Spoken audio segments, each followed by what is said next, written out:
Hey, welcome back to the JMach podcast, where our mission is to make veterans great again through community involvement. And I'm your host, JMach. Thank you for tuning in. Together, we can conquer our mental health one step at a time. I want to thank our sponsors, TRC, Total Roofing and Construction, and Arizona Organix, Arizona's first legal dispensary. Please like and subscribe, and remember that your mental health matters. You're not alone. And enjoy the episode.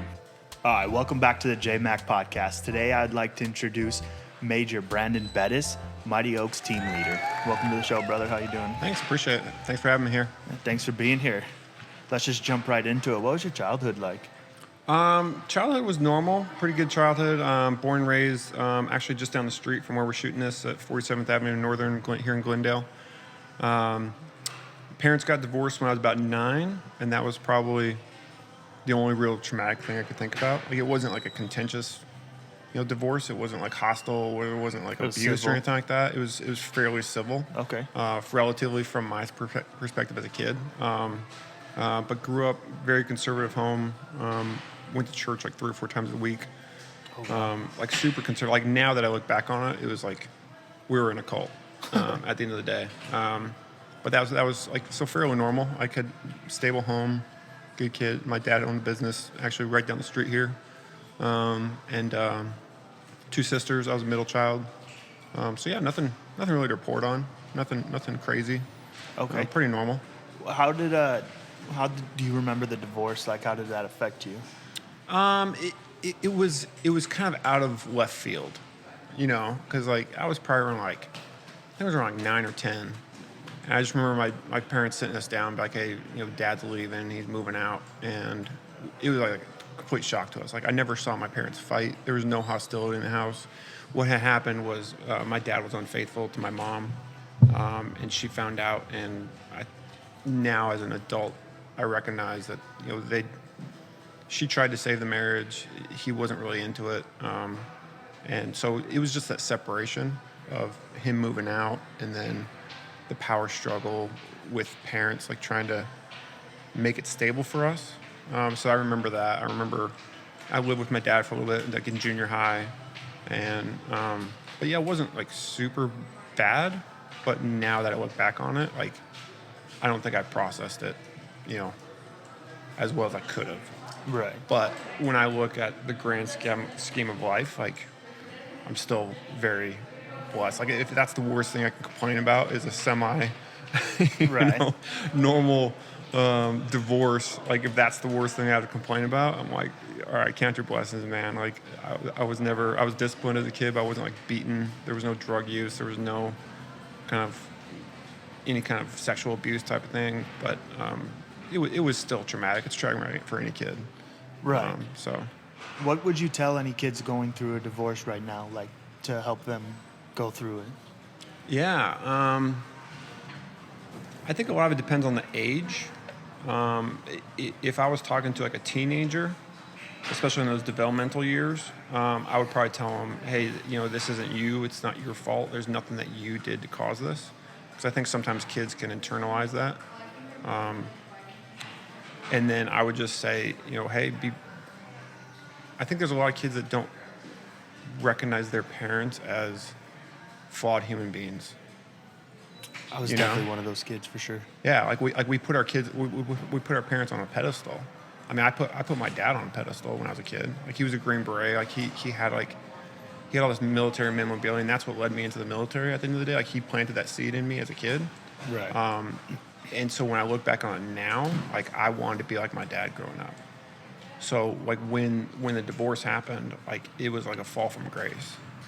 And I wouldn't say I blamed my mom. I didn't blame my dad, but I didn't know how to deal with it. So I would encourage kids to talk to their parents about, okay, why are you getting divorced? Like, what happened? Like, and I think parents, depending on the age, especially if they're teenagers, they should talk to their kids like an adult. Like, talk to their kids like an adult. Like, if they're young kids, 3, 4, 5, it's hard to have that conversation, obviously.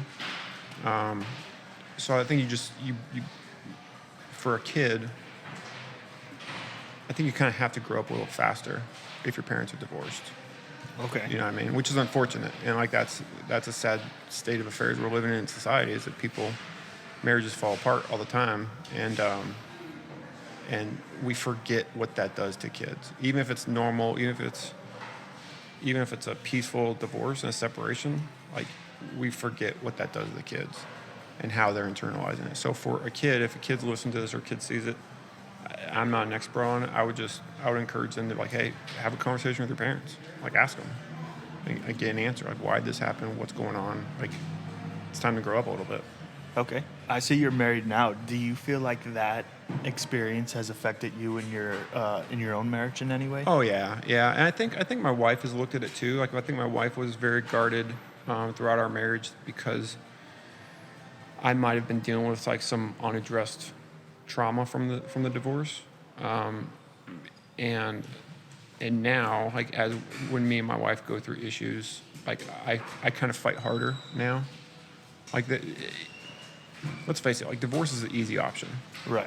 Giving up is an easy option. Like quitting, like not fighting, that's the easiest option in the world. To not fight. It's hard to fight for a marriage. It's hard to fight for your life. It's hard to fight for a job. It's hard to fight. And so I do definitely kind of carry that. Not necessarily for the sake of my kids. Like I'm not holding on to a bad marriage. Like if I had a super bad marriage and my wife was like doing all these crazy things, like I wouldn't stay married just for the kids. But I need to own like what my actions are. We need to both own our actions and try to resolve it peacefully. And there's an element of that for my children. I have 2 daughters. And yeah, there's an element where I might fight a little bit harder for the sake of my kids so they don't go through the same thing I went through. You know what I mean? Right. Does that make sense? Yeah, and I think you hit a great point is like you got to reflect back on what your actions are in that. And that's something I'm learning to do now is like, it's so easy to look and point like, okay, well, if you change this, things will be better, right? But like, what have I done to lead you to go that route or to act that way? Or how have I not made you feel supportive? Or what have my actions caused, you know? And there's something I'm really good at, like helping and fixing others, but terrible at helping and fixing myself. We all are. Yeah, everyone is. And so I'm trying to do, I think it's called like interpersonal work or whatever, where I'm trying to pay more attention to myself and like correct my actions. Because at the end of the day, like the husband is the leader in the family. Absolutely. And I don't mean that misogynistic or anything like that. I'm not trying to be disrespectful, right? But that's just the role. That's how we were designed. Has. We were designed that way. Right. And like, if I'm not a perfect example, how can I pick on anybody else or call anybody else out for anything if I have my flaws, you know? Yeah. So I'm trying to work on myself. And I think that's a huge thing for people to understand. And like we all need to take responsibility for our own actions. And we also need to, I always say control what you can control. You know, at the end of the day, if you can control something, like control it. But if you can't control something, you need to let it go. And you need to like move on in the sense of like not letting that drag you down. So an example is like, on the topic of marriage, we forget that a marriage is 2 broken people coming together trying to live a perfect union. That was a great way to put it. Every single marriage. We're 2 broken people trying to live together. And if one of those people in that relationship is not controlling themselves and they're not taking responsibility for their own actions of what they can control, there's nothing that other person can do to change them. And we have to accept that. Like my wife is not perfect. I'm not perfect. If I sit there and say, hey, you need to do this, you need to do that, you need to be better. And even if I am quote unquote perfect, like that's still, I can't control that. That's her journey to walk. That's her fight for herself. Zig Ziglar has a really good quote that I like. It says, I'll work on me for you and you work on you for me. Okay. And so I try to keep that mentality of like, I will continuously try to improve myself for the benefit of other people. Like I want to be a better person, not for me, but I'll work on me for you, for my kids, for my wife, for the people I work with. I'm going to do that for you. I expect you to do the same thing for me. If you don't want to work on yourself, that's okay. But the chances of us having a strong relationship are slim to none. Yeah, that's a great quote. I like that. Yeah. So let's go back to your childhood. So you said you wanted to join the military because of your dad. Mm-hmm. How did joining the military and your religion play a part when you were younger?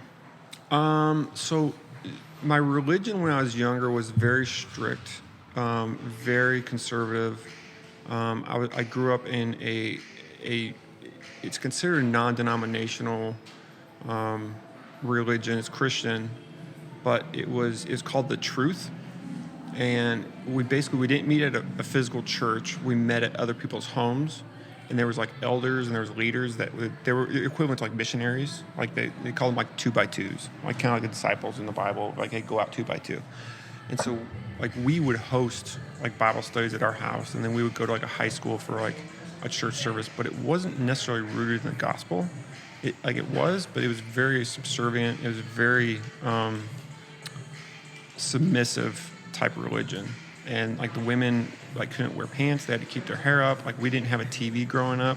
There was a lot of really legalistic rules, and so I was too young to understand what it meant to have a relationship with Christ.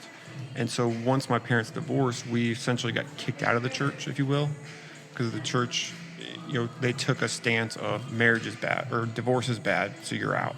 So we lost a big support network that we had like as younger kids. And so once that happened, my mom was a single mom trying to, raise 3 kids and keep a roof over her head, working multiple jobs. And she didn't know how to handle that. Like she didn't do anything bad. But, we were allowed to have TV. We had influences. Like there was definitely less supervision around the house. And so I lost any sort of faith that I didn't have faith at the time. Like I didn't really profess. No one talked to me about the Bible. No one talked to me about Jesus. It was just, we're going to go to church. And that was it. Okay. And I think part of that was, even when I look back, like my parents didn't really have that relationship. Like they went to church, but they didn't have a relationship. And I think that's where people, when it comes to religion, they like to put religion in a box. They say, well, religion is a bunch of rules and this is all things I can't do. But then on the other side, there's a relationship with Christ or a relationship with God. There's a massive difference. And so I think that's what turns people away from the church. So going into the military, I had no faith. Like I had no foundation of faith. Like I did not, at a certain point, I kind of called myself agnostic. Where it's like, there might be something out there, but I don't know what it is. And eventually that started to lean more towards an atheistic approach. So like I remember being in Afghanistan at one point, like struggling with being separated, struggling with combat, struggling with, being a new husband, a new father, and all that stuff. I remember going to the chaplain. He was a Catholic chaplain at the time. I was like, hey, I'm really struggling with faith. Like, I don't know what's going on. I don't have a relationship with, I don't know if there's a God. I have no idea what it is. And his advice was essentially, he's like, I'll just pray about it. And so, like, I remember, like, being in Afghanistan, like, praying. Like, okay, God, give me a sign. You kind of wait a minute. And you're like, no, nothing? Okay, there's nothing out there. Like, that's the approach I took at the time. So I didn't have any sort of faith going into the military. I didn't have faith while I was in the military. Okay. And looking back, I was like, man, that was dumb. Like, I was such an idiot. And I remember talking to guys after I came to faith and was saved. I remember talking to like a former officer that I served with, and he made a comment. He's like, yeah, I remember you saying something one time when we were in Afghanistan, and he couldn't fathom it. I'm like, man, I wish you would have talked to me back then. Because I probably made a smart ass comment about, oh, you're a Christian, like why would you believe in that stuff? Right. I was very stupid about it. And he told me years later, he's like, yeah, I remember you said that. I'm like, why didn't you grab me and help me? Why didn't you talk to me about it? He's like, I don't know. And so it's one of those things where there was a lot. God, I can now look at it and like God was always there, but I didn't recognize it. I didn't understand that. Does that make sense? Yeah. Yeah. Makes sense. I want to get back to that, but I want to follow your journey first. Yeah. So after high school, you went to college? Yep. I actually joined the Army right out of high school, but I failed the standards and kind of got kicked out after 3 months, which was a real kick in the pants, because that's all I ever wanted to do. I wanted to be in the military, specifically the Army. And did you get kicked out of basic, or? So I actually never started basic. I failed the standards to meet the basic. Okay. Like to go into basic, essentially. So Basically like the delayed entry PT test. program? Yeah. Okay. So I went to Fort Benning, and I just wasn't prepared. And this was before 9/11, where the standards, I wouldn't say the standards changed too much after 9/11, but who knows what could have happened if I would have gone in later. But, I showed up unprepared. And, they kind of gave you a little bit of time to kind of get prepared to meet the baseline I mean, I was a big kid. I'm 6'6", and at the time when I went in, I was probably like 240 or something like that. But like I didn't have the upper body strength, so I failed push-ups and stuff like that. And it's an embarrassing thing to admit, and I don't like to talk about it. But it's like, yeah, it is what it is. So I essentially got kicked out after 3 months. So I came back home. You know, I leave, like everyone's like, hey, go join the military. It's gonna be awesome. And I come home 3 months like as a failure. I'm like, well, this sucks. And I immediately went back to the recruiter. I'm like, all right, when can I go back? He's like, you gotta wait a year. I'm like, okay, I might as well start school. And then I started at ASU, got accepted at ASU and started school there. And then 9/11 happened. I almost dropped out of school for that reason and jumped right back in right then. My dad and my stepdad, they're like, you're an idiot. Like, get your degree. Like, the war will still be there someday. Like, at the time, I'm thinking, I'm like, this is going to be over. It's like Desert Storm. Right. And so I got my degree, and then I went in as an officer after college. I almost wonder if that's like a sign. It was, yeah. But how did you keep that motivation to not let to continue feeling like you were a failure and not wanting to go back in the Army? You instantly said you wanted to go back. How were you able to keep that passion? I don't know. Like, I think I was just stubborn. And now we call it resilience. But at the time, I was just stubborn. Like, that's just what I wanted to do. Like, I had that seed planted in me at such a young age of like, I'm going to serve my country. Like, you've seen like the movie Patton, where he talks about, like, he has a big speech in front of the flag, and he's like, you know, what are you going to tell your grandkids during the Great War, where you shoveling crap in Iowa or something like that? And I almost had that mentality of like, I will go in, and like, you're not going to stop me. And so I just had that kind of stubbornness to go serve. And even when I got my degree in 2005. So this is like the height of the surge, you know. It's like everything's popping off, like everyone's going over there.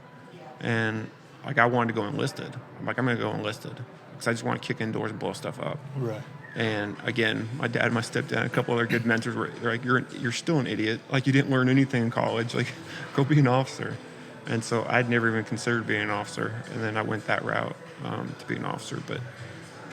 But yeah, when I look back on it, I was like, man. So when I look back on my journey, I was like, man, God had a plan for me, and it was so much better than my plan. Because my original plan was to go in right after high school, be a ranger, and do all these cool things.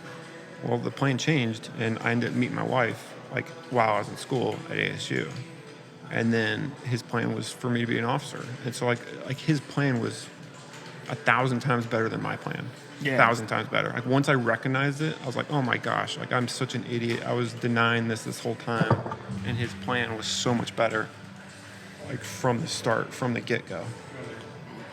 You want me to scoot that table out? Yeah, maybe just a little bit.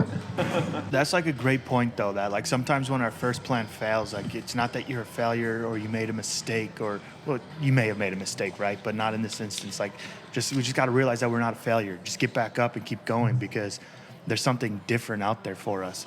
And that wasn't necessarily the right case, you know, because let's be honest, you might not be here right now if you would have went that route, you know? So that could, like, not being in shape at that time potentially saved your life. Yeah. So it's funny because if my original plan had worked out, I probably would have been in D.C. on 9/11, and I would have helped, like, pull people out of the Pentagon. Because I went to basic training. This was like July of 2000. I went in with a Ranger contract, and then I got recruited to go to the Old Guard. Like, the Old Guard is a ceremonial unit out of D.C. that does like funerals in Arlington. And I later served in the Old Guard, and I talked to guys that were there on 9/11. They were there doing funerals on 9/11. They saw the plane come over, and they stopped everything. And the Old Guard is the only military force in D.C. that has bodies. Like, everyone thinks D.C. is this big military town. It's like, no, it's the Pentagon and it's the Old Guard. And there's not like a troop, you know, movement in D.C. Okay. Like, it's all political, it's all officers. So the Old Guard is an infantry unit right across the street. And so literally they mobilized, and they took off their ceremonial uniforms, and they put on their BDUs at the time, and they walked across the street and started helping guys at the Pentagon. Okay. And then so that could have been my original path, and yeah, there's so many cases of things that I wanted to do that didn't work out for whatever reason, and when I take a step back and look, I'm like, okay, like God's plan is way better than my plan, way better, a million times better. So, Right. And there's so many cases of that. But yeah, it's interesting to see. But going back to the failure thing, like I carried that around a long time. I carried that failure of getting kicked out the first time for a long. I still carry it around. I still carry it around in the sense of like, you know, like why can't I get past this hump? Like why can't I get past this failure? You know, so I still carried it to an extent. But were you able to use it as a positive in a sense where it pushed you forward to continue college to make it through OCS? Is it OCS? Yeah, Officer Candidate School. Okay. Yeah.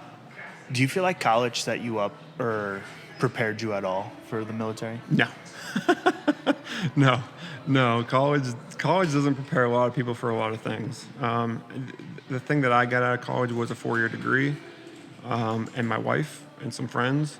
But I shouldn't discount college 100%. But I was in the mindset of just let me graduate as fast as possible to get my degree to get out of here and move on.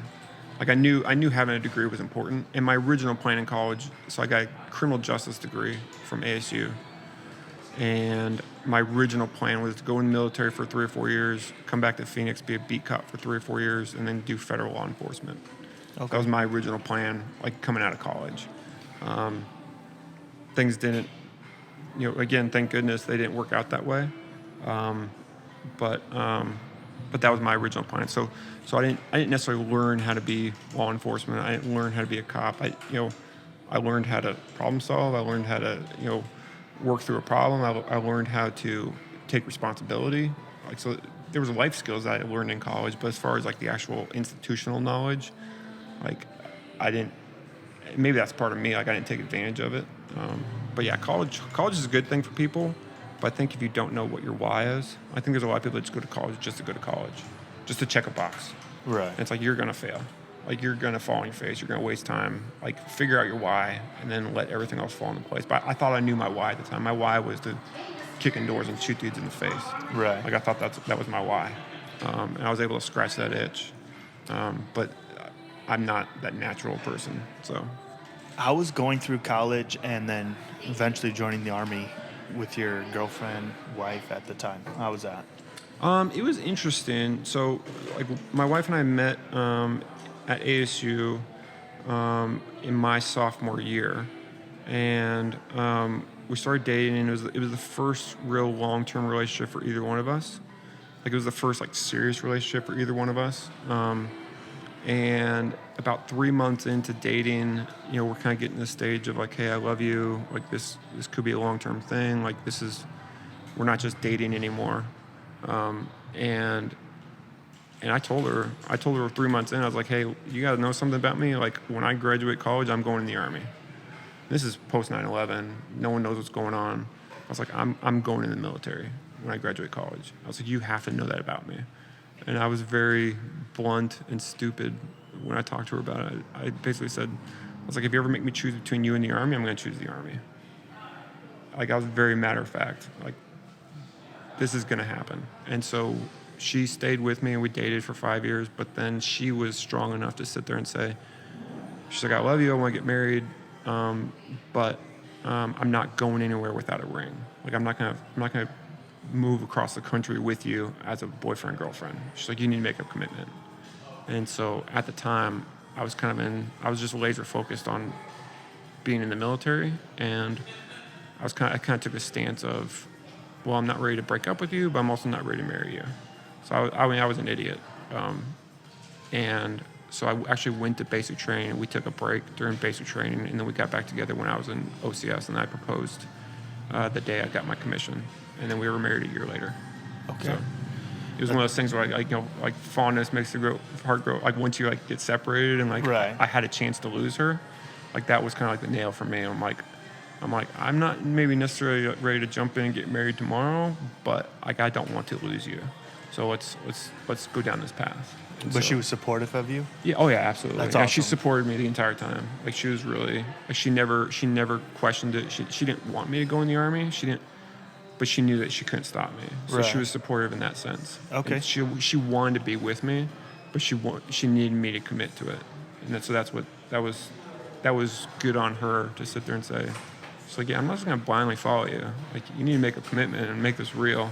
Right. You You're know? going to uproot her from her family and everything she knows to. Like, what's that Beyonce song? You know, put a ring on it, something like that.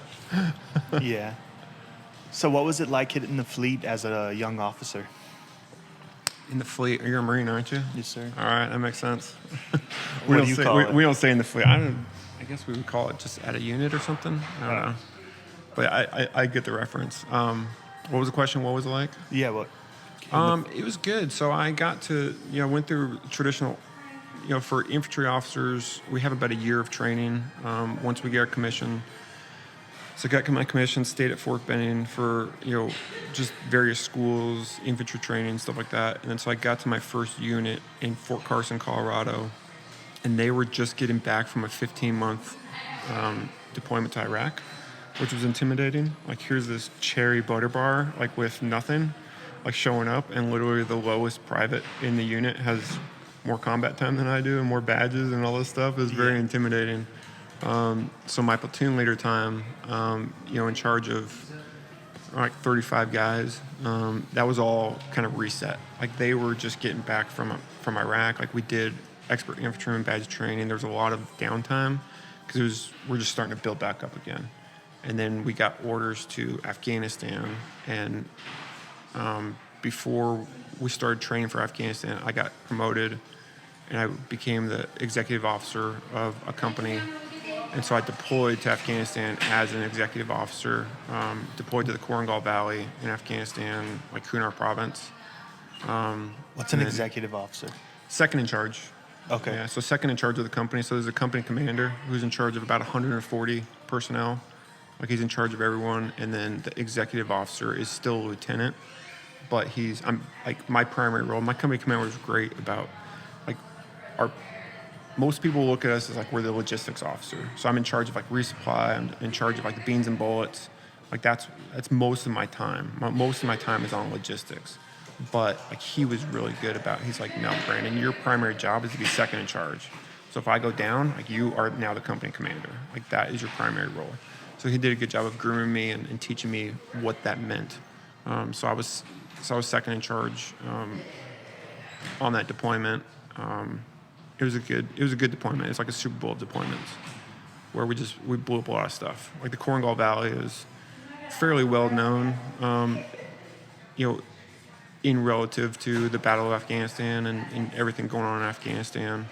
At the time, it was like one of the most kinetic places on the face of the planet. It was one of the most dangerous places on the face of the planet. Like the Taliban used the Korangal Valley as like their training ground. Like, they just came over and they just wanted to fight. And at one point, kind of David Petraeus joked that we were the canary in the mine shaft. He's like, we're not trying to build roads here. We're not trying to build a government. We're not trying to like dig wells and build schools. You're here to fight. And that's literally what we did. Like, we were just a distraction so that in other parts of our area of operations, in other parts of it, they could like build a government. Like, we were just there to fight. And Pakistan fighters would come over, and there's a lot of history in that region. Like the Kunar province area, there's been a couple like really major kind of battles in that area. A couple of Medal of Honor winners. I know there's like 3 or 4 guys like just in that general area, like received their Medal of Honor in that area. So it was an interesting time. What was your mindset like? That was your first experience. I was going excited. over there? Yeah, that's what I signed up for. Right. You know what I mean? Like there's a lot of people that they're like, oh my gosh, what were you thinking? I'm like, I was thinking I was finally getting in the game. Like, the way I compare it, especially being infantry, like what was your? I was a combat engineer. Okay, yeah. So similar. So, every job in the military, a lot of people kind of forget that 90% of your time is training to go do your job. Right. And then you actually might really do your job a small percentage of time. But if you're a cook in the Army, like the day you graduate basic training and become certified as a cook, you're cooking the rest of your career. Like, infantry guys, like, we train our entire time. So there's a lot of guys that go into the infantry or combat arms with that mindset of like, I joined to fight. But there's not that much fighting, like, relatively. If you look at a 20-year career, there might not be a lot of fighting, especially if you think a guy joined tomorrow. If there's no conflicts between now and the time he leaves, like, he's just training to fight. So my mindset going in was, I want to go fight. I want to go get shot at. I want to blow stuff up. I want to destroy the enemies of the United States of America. That's what I signed up for. So getting that opportunity to go do that was like, okay, we're getting in the game. And I joked with my cousin one time, like, he was younger than me, and this is when I was starting to join the military. He's like, I remember he asked me, he's like, why do you want to do this? I was like, Nathan, think about playing high school football. Like, if you play high school football, but you never actually play a game, like, that's that mentality. Like, if all you do is practice and, like, you go to practice and work out and you're the best football player ever, but you never get a chance to go in the game, like, there's going to be a part of you missing, right? He's like, yeah, that kind of makes sense. So that was kind of mentality I had of like, okay, it's time to get in the game, and let's go fight. So I was personally excited. You just so I can relate to what you just said about like staying on the sidelines the whole time, right? Like, I was in for 4 years, but right when I got to the fleet, they were getting back from their last deployment that got cut short, and then as I was getting out, special mag TAFs and deployments were kicking off, and we were on one deployment and we got cut. Right, so during ITX, our training revolution, we got cut, and only they took the fire team leaders, or the squad leader, and the first fire team leader. I was the second fire team leader. Yeah. So I never got my opportunity to go, and like part of me feels almost like this podcast is kind of hard for me in a sense because I'm very proud about being a veteran and being in the Marine Corps. That's what you should be. Right. However, I feel like I failed because I never got that opportunity. But when I meet like veterans that have that combat experience, a lot of them will tell me like, good for you, congratulations. Like, you don't have to live through that experience. You don't have to have those memories and things like that. And I'm grateful for that. But I also feel like I never got my chance. Like, that I signed up to do the same thing you said you wanted to do, right? And then I never got that opportunity. So I almost have allowed myself to feel less than, because I didn't do that. I didn't earn earn my right, you know? Yeah. I mean, that I had that same feeling like when I got kicked out, like when I went through that process of like, oh my gosh, I'm such a failure. Like, and that's unfortunate because there's a lot of veterans that hold on to that too long. And you know, I encourage guys, I'm like, you know, even going back to like, you know, God's plan, it's like, listen, that wasn't in the cards, but it's nothing you did. Like, you controlled everything you control. Like, you joined the military, you joined the Marines, you did your training, and it just wasn't in the cards. There's a control. And I think unfortunately, there's a lot of guys that hold on to that too long on both sides.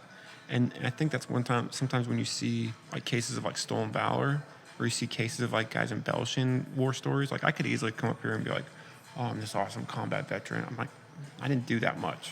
Like, I was an officer number one. Officers don't do much anyway. and then like I didn't get into any crazy gun battles. Like, yes, there were some engagements, but compared to other guys, like, so we're always comparing ourselves to other people, and everyone wants to be that superhero stud Rambo, but unfortunately, that's not reality.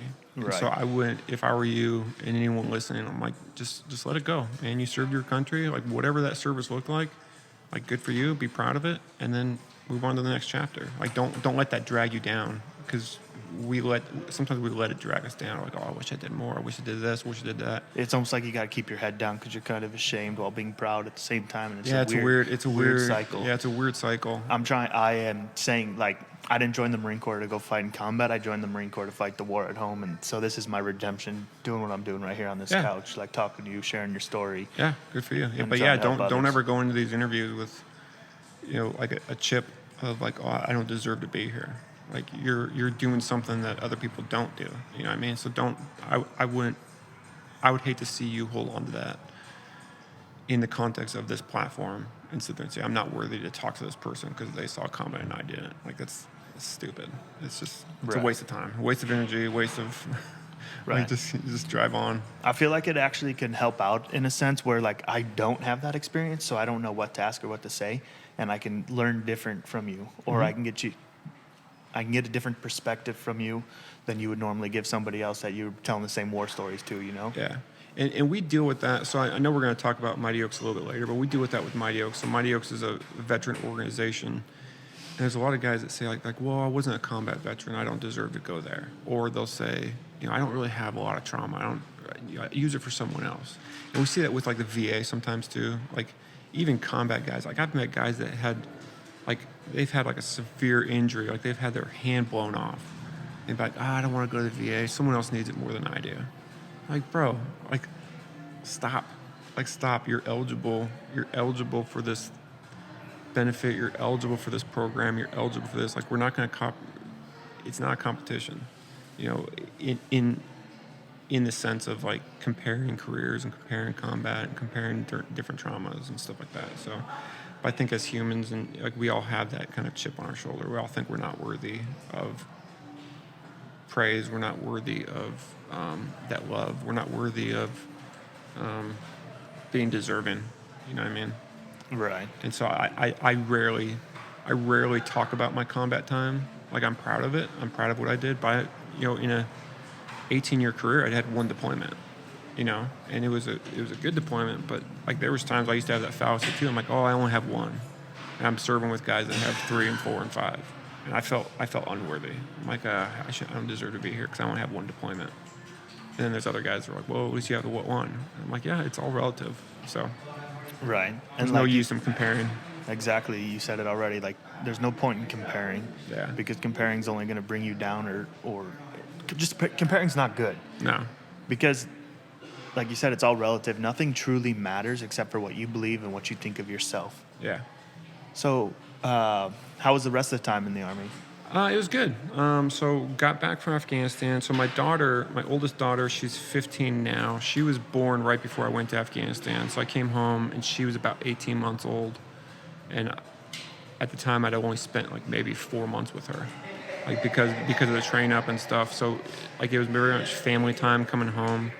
And I remember sitting with my wife and talking with her. I'm like, okay, Aaron, like I'm ready to get out. Like if you want to get out of the military and leave, like let's get out. Because I had that option. Like I only had like a 3-year obligation as an officer. And so I could have gotten out right after I came home from Afghanistan. And I looked at it as a 5-year decision. I was like, Aaron, if we decide to stay, it's a 5-year decision. Because we have to leave Fort Carson, go back to Fort Benning for the captain's career course, which is, you know, a 6-month school for company commanders to prepare guys to be a company commander. I was like, that's 6 months, and then they'll probably move us again. And then once I move again, I owe the Army a year. I might have to wait a year before I get a company command. If I get a company command, that's anywhere from 12 months to 24 months. So if we decide to stay in, it's 5 years. But if you want to get out now, like we can get out now. The problem is I have no idea what I want to do. I don't know where I want to go. Like I don't know what life looks like on the outside. I kind of know what life looks like staying in the military, but even then we have to be flexible. But I don't know what, like, so what do you want to do? And we decided to stay in. So decided to stay in, moved PCS to Fort Benning, Georgia. We had another daughter while we were at Fort Benning, Georgia. And then after the career course and all that training, I took a little bit of time for some stability because I wanted to spend some time with my second daughter because I'd missed so much of my first daughter's birth.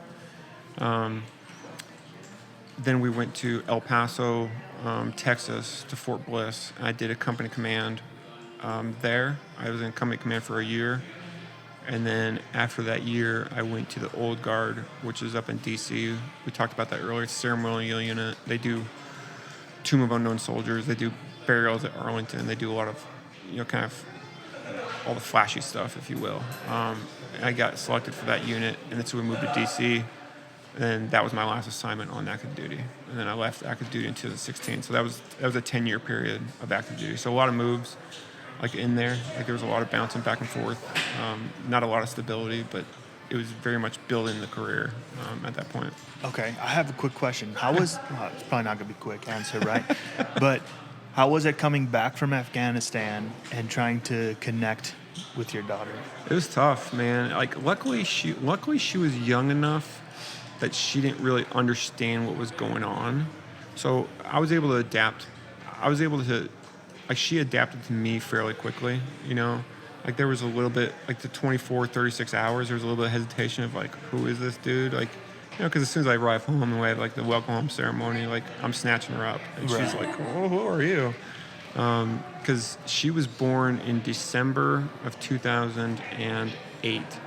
I went to a month-long training in January, and then I was home for about 3 months, and I deployed in May. So by the time I left, like, she was less than 6 months old, and then I came home during Afghanistan for a 2-week R&R, and I got to see her then, and then homecoming. So literally, like, she's 18 months old, she's starting to walk. So luckily, she was young enough to not really understand what was going on, but we were able to kind of connect fairly quickly. But I had a steep learning curve in the sense of, I should have done better about trying to take some burden off of my wife, like being more involved. But it's tough to, still be in the military and still, okay, I'm gonna take a day off and like give you a break, Right. like. So I did as much as I could as far as helping her out, but I definitely could have done better. I'm trying to address the transition for you from being in Afghanistan combat Okay. to coming home, and now It you're wasn't bad. It wasn't bad. Like I didn't have kind of any reactions where there's some guys that talk about they drive down the road and they can't see a piece of trash. Like luckily I didn't have to deal with a lot of IEDs in Afghanistan, so there was no thing like that. I think there was only one incident that I can remember. I remember sitting at my house. I'd been home for maybe like a week, and I could have swore that there was a Chinook helicopter like landing on my front yard. Like that's how it sounded. And I kind of got excited. I'm like, oh, cool, I'm going to show my wife a helicopter. This is going to be cool. There's a helicopter, because we're right next to the military base. I was like, oh, this would be cool. There's a helicopter like flying close to our house. Like, let's go check it out. And then I started walking out the house, and it was my washing machine. Like my washing machine on the spin cycle, that thump, thump, thump, thump, thump. Like I thought it was like a Chinook helicopter. Okay. And so that was the only incident I can remember where it's all kind of like a flashback. But I didn't have trouble sleeping. I didn't have any trouble kind of adjusting. I wasn't really skittish. I didn't really have like any kind of trauma, like post-traumatic stress trauma. Okay. So it felt normal. That's good. Yeah, there wasn't anything like I wasn't like in the corner with a bottle and a gun, like shaking, like, Afghanistan. I don't mean to make light of the joke, but it wasn't. I just jumped right back into work and family and stuff like that. So, Okay. Yeah. How was the transition getting out of the Army? That one was a little bit more tough because I felt like I'd lost my purpose. Like when I actually left the military, I told my wife, so this was 2016, I'd kind of done everything I wanted to do. I accomplished a lot of goals. I didn't really know what my career would look like. I didn't want to compete anymore. And plus the Army was drawn down a little bit. And so like I just started looking for jobs. And I told my wife, I said, okay, where do you want to go? She said, let's go back home to Phoenix. And so I knew that I had to find a job or a career in Phoenix. And I randomly dropped off an application at Edward Jones, and I got hired as a financial advisor.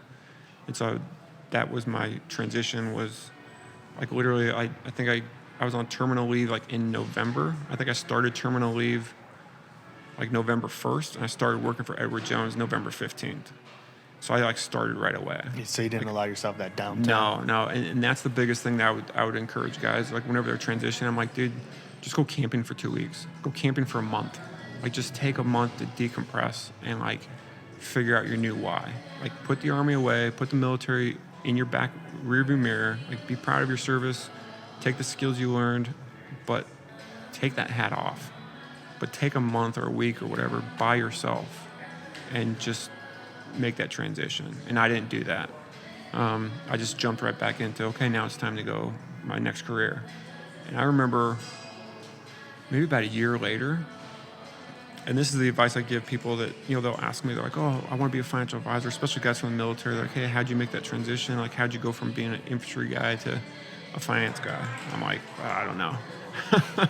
But like literally part of my job at Edward Jones was to knock on doors. Like that's how you find people to manage their finances. That was their training program, to go knock on doors.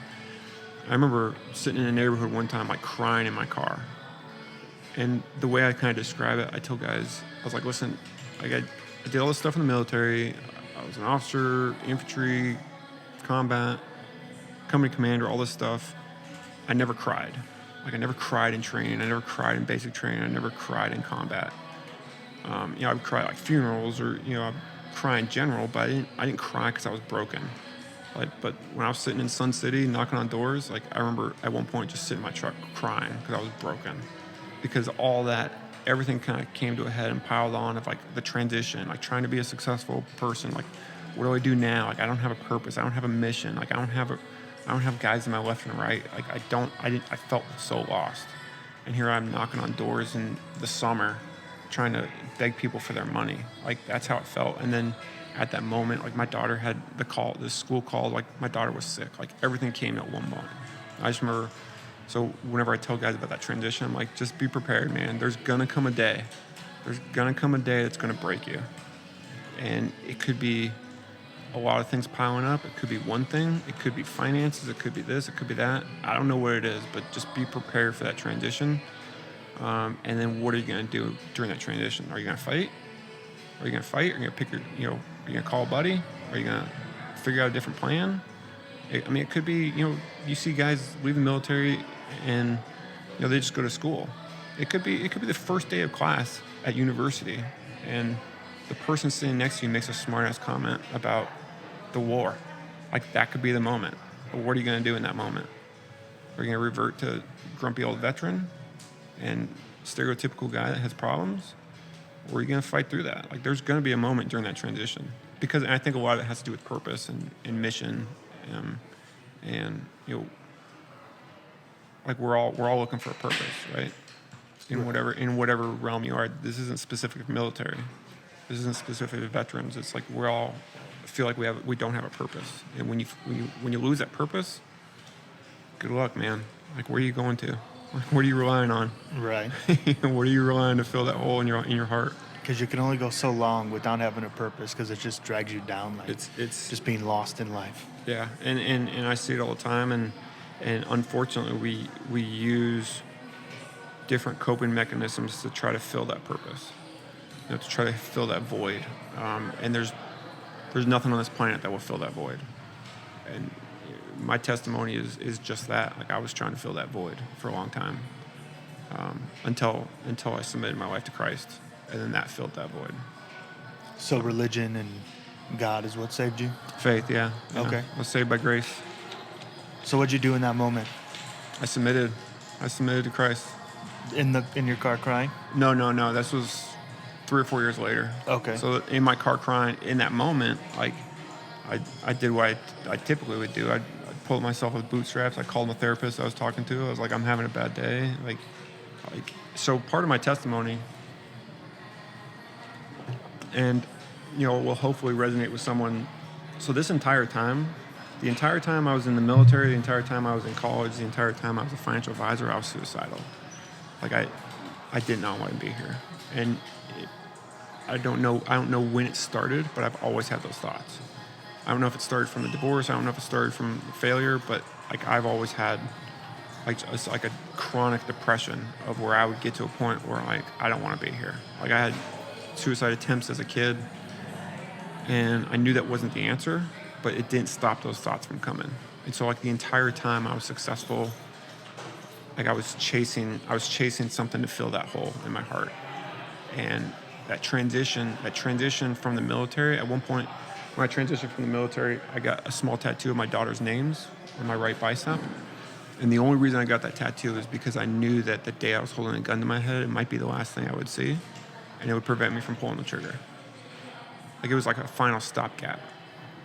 But, like, I knew all the stuff to do. Like, I was the suicide prevention officer for my unit. Like, I was a company commander. I would write articles talking about suicidal ideations, about depression. I would talk about it. I was doing all the things that we're supposed to do, right? Yeah, you're supposed to talk about it, go get suppression, I'll take some meds, do all this stuff. And I was doing all of it. And I was continuously just chasing something else. So when I was in high school, I was chasing the military. When I was in college, I was chasing the military. When I was in the military, I was chasing different jobs and different promotions and different rewards and different accolades.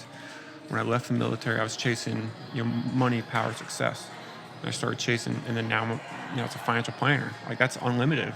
Like, I have no cap on my income. If I want to go work 80 hours a week, I can go make $1 million a year. Like, there's no cap on that. So I was chasing money and success, and then once I got money and success and power, I was still suicidal. Like, there was times I drive a Tesla X. I remember sitting in my car at lunchtime, like, wanting to blow my brains out. Sitting in a nice car. And so there was always this gap. And then Mighty Oaks came along. And Mighty Oaks didn't save me, but Mighty Oaks planted the seed to save me. I want to talk about Mighty Oaks, but Yeah. you just made me think of something when you said you were the suicide prevention officer. What can the military, in your opinion, what can the military do better to help prevent suicides or Great question. aid in it? Great question. So I think the military needs to have more senior leaders say me too. Okay. Just admitting that they have that issue, because I grew up in the era where it was starting to become talked about. Like there were some senior leaders talking about like, hey, we're going to address this suicide, but they were addressing the suicide issue of like everyone had the mindset that this only applies to junior enlisted. Like junior enlisted, if a junior enlisted guy, as a company commander, if a junior enlisted guy came to me and said, hey sir, I want to kill myself, my job was to call the chaplain. The chaplain's going to take him over to mental health. He's probably going to get locked up for a week or two, and he's going to come right back to me. Like that's the solution. There might be some meds, but there was also the mentality of like, hey, if this is really a problem, we're just going to kick you out of the military. Right. Like so for senior leaders to say something, like they need to be more transparent and honest about their struggles. I think that will help. Because the senior leaders are the role models too. Absolutely, and it normalizes that conversation. So for example, like, have you ever heard of a company called Ranger Up? No. Okay, they had a T-shirt company for a while, and they do a lot of stuff with like MMA. Good company, kind of a media company, brand company, and this was probably around like 2013 or so. They had a blog post on there called the Rhino Den, and they would just post military-related kind of content blogs. And I wrote for them, and sometimes I would write under a pen name, like a pseudonym, and I would write about suicide prevention, suicide topics, and I would be honest in there. But then I remember I was about to take company command at Fort Bliss, Texas, and they were going to run like a 2-week series of like, let's address suicide in the military. And this was like new. This was like a new concept. Like now it seems normal, but back then, like this stuff was not talked about. Right. And they're like, hey man, can you write something? I'm like, yeah. And they're like, you want to use your real name? I was like, yeah. And so I wrote something about it, and I went through the proper channels with my command. I showed it to my battalion commander. It's like, okay, so I'm going to publish this under my real name. And I was about to take command, and he kind of looked at it, he read it, and he's like, okay, this might cost you your command. It's like, let's go talk to the brigade commander, like the top guy. And he's like, are you prepared to lose your command over publishing this? I was like, yeah. I was like, let's do it.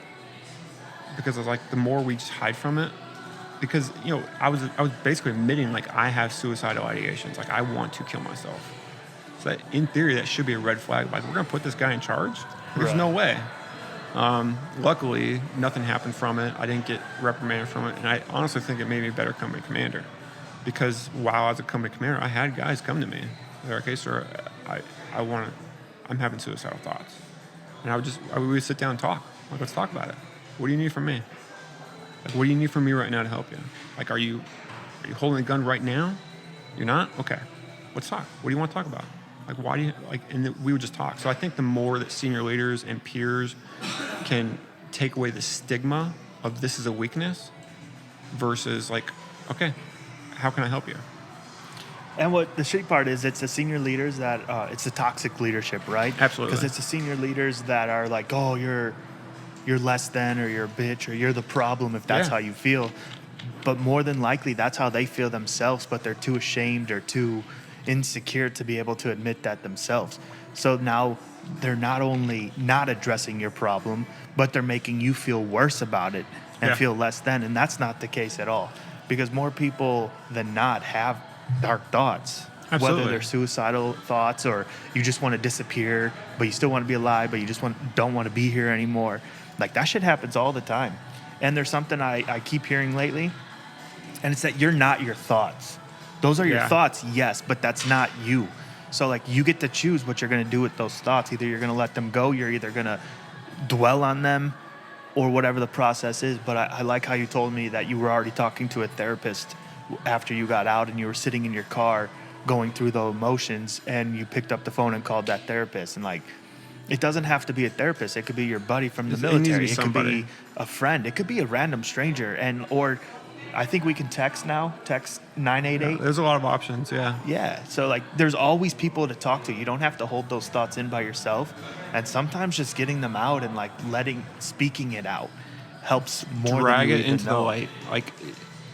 Like trauma, bad things, dark thoughts, like live in the dark. And the more that we can drag it into the light, like literally drag it into the light, and some of that is being transparent like this. Absolutely. Like the reason I'm open to talking about this stuff, and the reason I'm really transparent with a lot of my struggles is I'm like, I guarantee you there's someone listening and like, yep, me too. And so the more that, so again, going back to the original question of like, what can the military do better? Like more senior leaders can stand up and say, me too. Like I struggle with this too. I struggle, and it doesn't have to be suicide. It can be like, hey, I struggle with addiction. I struggle with alcoholism. I struggle with pornography. I struggle with, physical fitness, like whatever it is. But we have this macho bravado that we want to put this on. Like I'm untouchable. I'm the best thing ever. But in the dark, like when you're alone, like that shame comes in real quick. Like whatever that shame is, like, shame could be from something that happened in your childhood. The shame, like there could be people carrying around shame of like, oh, I caused my parents' divorce. Like going back to our original topic, like that shame just manifests and festers and grows, and it's a cancer. And until you grab that and drag it into the light, and what therapy are you going to use for that? And unfortunately, people are using a lot of poor therapy. Like, we're sitting in a marijuana shop right now. There's people that they become addicted. Oh, it's okay. It's the plant. It's like, okay, well, are you using that for your therapy? Like, that's a Band-Aid, bro. A therapist, like, that's a Band-Aid. Like, it's good. It's good. Whatever that is, to fill that void, to numb that pain, because we refuse to expose it to the light, it's just going to fester, and it's going to grow, and it's never going to be, I honestly believe it's never going to go away. It's just going to be, we're just going to be on that constant hamster wheel of like, oh, the marijuana's not working anymore. Let me go try this therapy. Oh, that's not working anymore. Let me go try this. Let me try this. Let me try this. And they're bouncing around. We're looking for these worldly things. And unfortunately, there's so much out there. There's so many answers. There's so many options for people to choose from. It's overwhelming to try to choose one. Yeah, you don't even know where to start. And that's why I'm a big fan. I'm like, listen, man, we can dance around all day long, but until you submit your life to Christ, He's the way, the truth, and the life. That's it. And you can fight it all day long. You can fight it as long as you want. I'll be here to fight with you and answer any questions you have. But I'm telling you, until you submit and until you accept, like man's greatest problem is sin. Sin. Let's call it what it is. And people classify sin in different ways. But we've normalized a lot of sin. Our greatest need is a Savior. And so where do you find answers to both of them? And it comes from Scripture. It comes from the Bible. It comes from a relationship with Jesus Christ. Not just a religion, not checking a box, not going to church, not following a set of rules. It's full submission and understanding that we have a Creator. The Creator created us for a purpose. And as soon as we embrace that and recognize it and start walking that out, like, you're just fooling yourself. Right. So let's dive into the Mighty Oaks. Okay. Yeah. So Mighty Oaks, in a nutshell, the best way I kind of describe Mighty Oaks is it is a faith-based nonprofit, national nonprofit. They have their primary. They have 4 different pillars. One of them is resiliency, and another one of their pillars is kind of recovery, like a recovery programs, if you will. And that one's kind of the main one that Mighty Oaks is kind of known for. So the recovery programs, they call them the legacy programs. It used to be called Fight Club. They changed the name a few years ago. Mighty Oaks has been around for about 13 years. And the story of Mighty Oaks came from one gentleman, Chad Robichaux, who was a former Marine Recon Force sniper, UFC fighter, like just all-around, just stud of a human being. I'm listening to Sean Ryan. Dude, that's episode. a good one. That's a great one to start on. So anyone listening, like, go to Sean Ryan and Chad Robichaux. It came out about 2 weeks ago. It's about 5 hours. But, man, he goes deep. And they talk about Mighty Oaks a lot with that. So Mighty Oaks is, they have these resiliency sessions or retreats, if you will. It's 5 days, Monday through Friday. Mighty Oaks pays for everything. So there's 5 different locations across the country. There's 1 in California, 2 in Texas, 1 in Ohio, 1 in Virginia. And they basically fly out veterans and first responders. So that's the qualification to go. anyone who has, you can have a dishonorable discharge, it doesn't matter. As long as you have some sort of proof of service, either through the military or first responder community, you're eligible to go as well as your spouses are. They help spouses. And they fly guys out there. It's it's a program that we teach from the Bible. And so that is the big nomenclature of like, it is faith-based. It's not necessarily religion-based. Like there's Catholics that go. We actually have a program now where we bring in, Muslims. Like everyone's welcome, regardless of your current relationship with Christ. And all we do is we just tell them the truth, and we speak into them, we pour into them, we love them, and we just sit there and say, okay, why are you here? What do you need help with? And there's classes on character and discipline, brotherhood, marriage, post-traumatic stress, margin, money and possessions, like all these kind of topics, purity. There's a lot of different topics, but at the end of the day, we're sharing the gospel with them. And as a team leader, we're all sitting there and saying, hey, I used to be in your shoes. I used to be struggling with what you're struggling with. Might be a little bit different, might look a little bit not perfectly the same, but I know how you're feeling right now. Here's what helped me. And every single time we're saying, here's what helped me, and it was a relationship with Jesus. And so I actually applied for the program. To this day, I have no idea how I heard about Mighty Oaks. I have no idea. But I went back through some old emails, and I actually applied back in 2016 when I was leaving active duty Army. And again, I was struggling. I was figuring out like, what does life look like outside.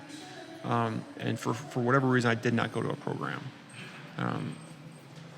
Lived my life, lived my career, just kind of went through the motions of everything. Was successful as a financial advisor. And then in 2021, in the spring, they reached out to me, like because I had an application in. They said, hey, a few years ago you put in an application, but you never attended a program. Are you still interested? And at the time, I was willing to try anything because I was like, nothing else was working. Medication wasn't working. The VA wasn't working. Nothing was really working to get these thoughts out of my head. And I said, okay, yeah, sure, I'll show up. All I knew about them was it's a veterans program that helped with post-traumatic stress and depression. And so literally, like they booked me a ticket. I was about to fly out on a Monday, and on Friday, I went to the website and I saw that it was faith-based. And like my heart sank. And like I literally called them up. I'm like, hey guys, sorry, I didn't know this was faith-based. Like I'm an atheist. I don't believe in a God. I don't believe in the Bible. I don't believe in anything. This isn't going to work for me. Like use this for someone else. It's the old adage, like with a VA, like I'm not that bad. Use it for someone else. Right. And they didn't flinch. They were like, yeah, we know. We saw it on your application, dummy. Like I didn't realize I had it on the application.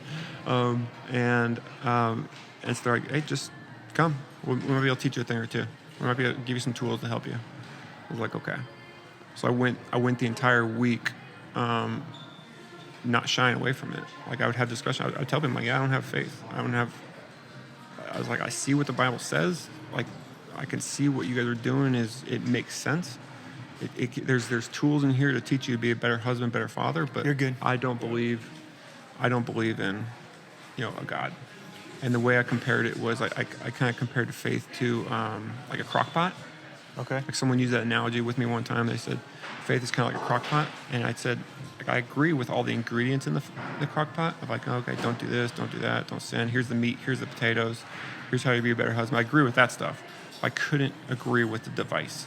I couldn't grasp the concept of a God and Jesus and what the Bible teaches.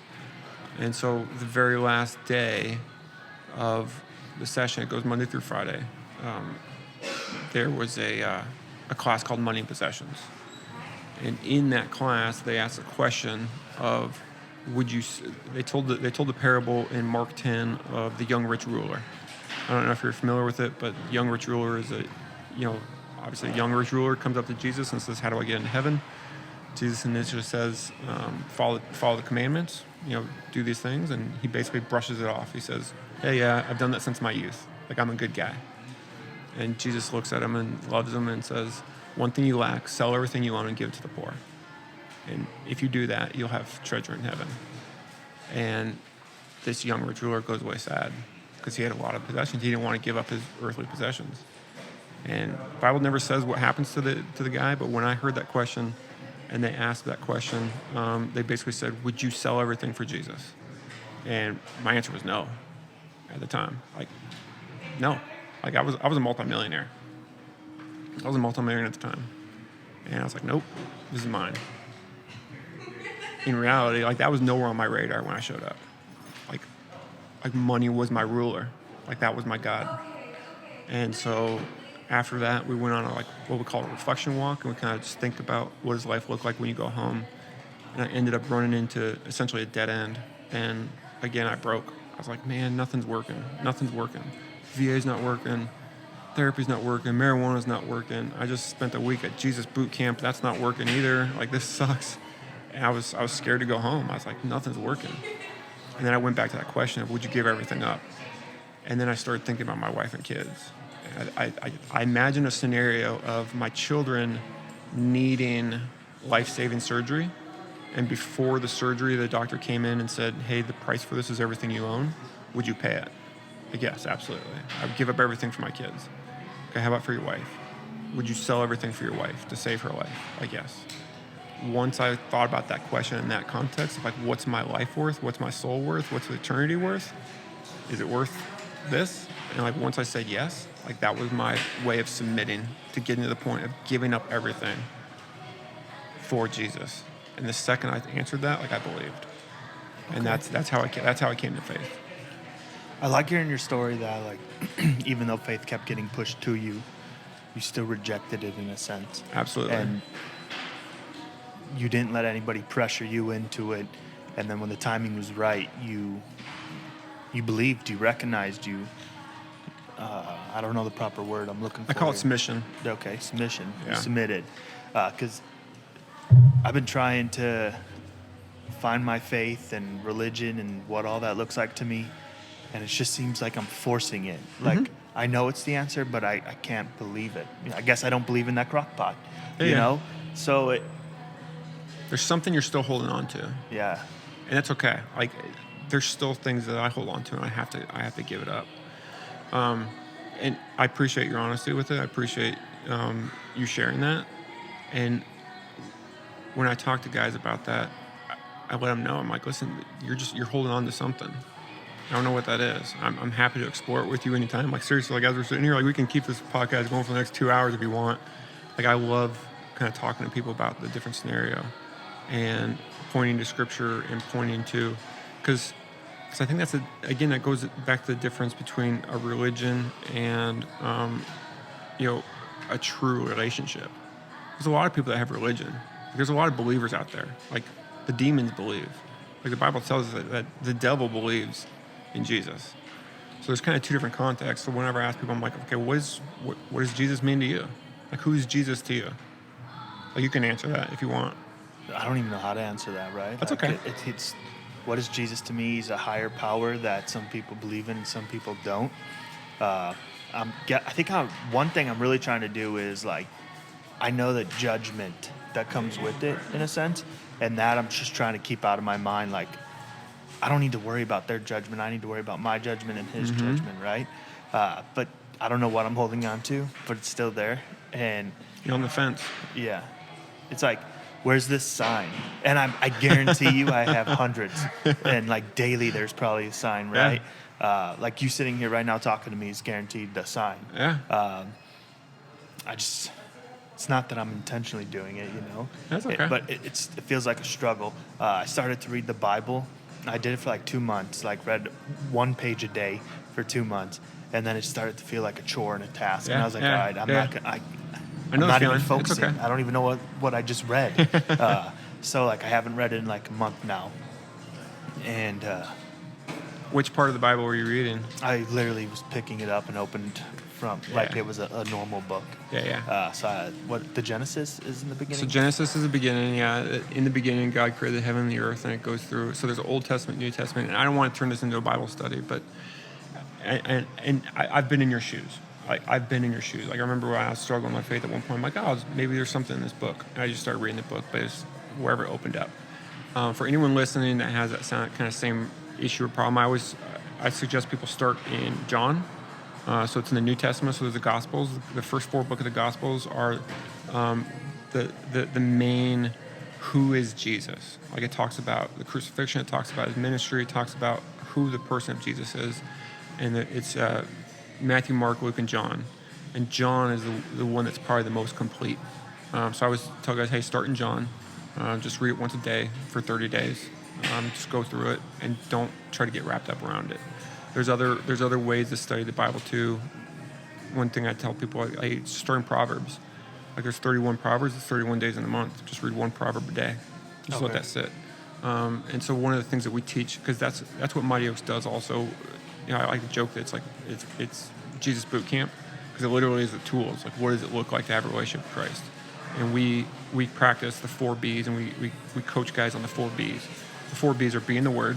So be in the Word, reading the Bible strategically, be in prayer, talk to God, like, have a conversation with God, be in fellowship or church. Fellowship can look at as, it could be a community group, it could be a men's group, it could be actually going to church on Sunday. All those things are good. Be in fellowship with other Christian believers, and then be in contact with the corner man.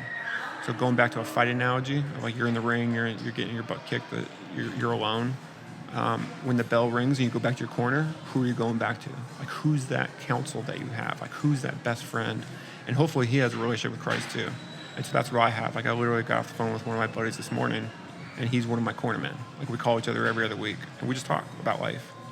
But I know that we're both walking the same path. So he's my cornerman. So if I'm struggling with my marriage, I'm struggling with my kids, I'm struggling with my job, I call him, and we just talk through it. So those are the 4 B's that we kind of practice. But that's what Mighty Oaks kind of teaches. And it's so hard to try to capture everything that happens that week. But it's that kind of intense therapy. It's like, it's brothers coming together from all across the country. We come together, we teach guys how to walk this out. We answer those questions for them. We point to scripture. We go down that road with them.